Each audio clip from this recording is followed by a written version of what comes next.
A very warm welcome to my channel Noctale, friends.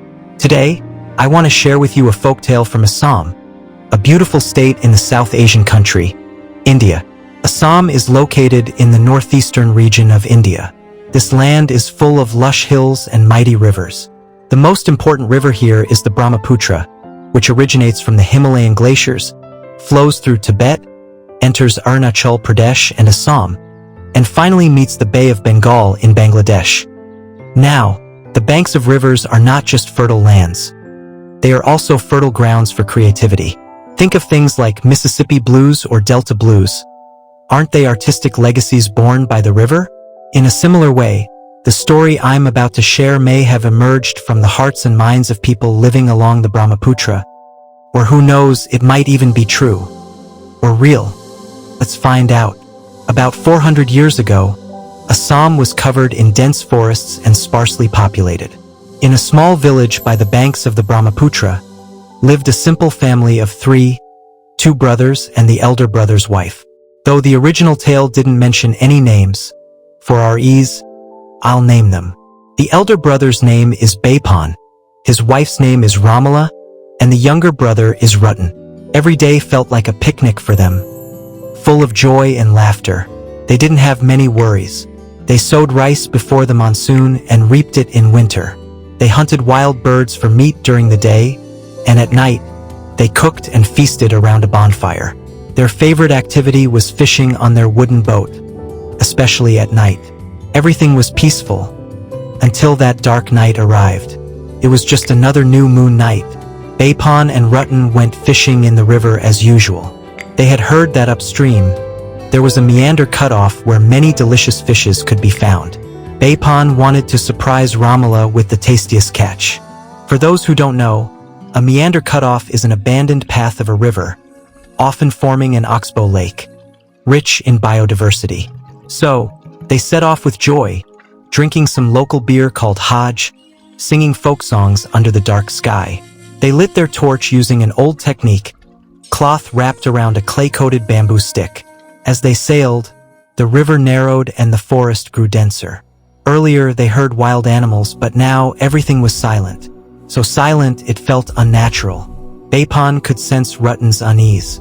The teen's face was drenched in sweat, not because of heat, but fear. Even Bapan was afraid, but he hid it to protect his younger brother's courage. By midnight, they reached the spot. Bapan cast his hand-woven net into the waters. To his joy, he pulled in a net full of large fishes, around 40 pounds in one go. He smiled, excited, and kept casting again and again. The boat slowly filled with fish. He asked, "Is this enough?" Rutan replied, "Enough for one meal." Bapan chuckled, assuming it was a joke. He said, "We should go now," and they began their journey back. Bapan rowed while Rutan sat at the rear end of the boat. Lost in thoughts of Ramala and their happy life, Bapan was in a world of his own. About an hour passed when a sudden bird cry snapped him back. He turned his head to look at Rutan. To his shock, Rutan was eating raw fish straight from the boat. Beside him was a heap of bones. At least 10 pounds worth of fish had been devoured. Frozen in fear, Bapan could not speak. He just stared. Rutan, or whatever was sitting there, didn't notice. Continued eating. Suddenly, Bapan remembered his great-grandfather's tale. A tale about the Baak, a shape-shifting water spirit that lives in marshes and oxbow lakes. The Baak loves fish. When a human comes near, it kills them, takes their form, and lives as them, until someone sees it eating raw fish. Then its true identity is revealed. The only way to capture a Baak is to trap it in a fish net. Once caught, it returns to its real form, scaly, gilled with webbed limbs. Then, it must be thrown into the river before it can escape. Tears welled up in Bapan's eyes. His dear brother was gone.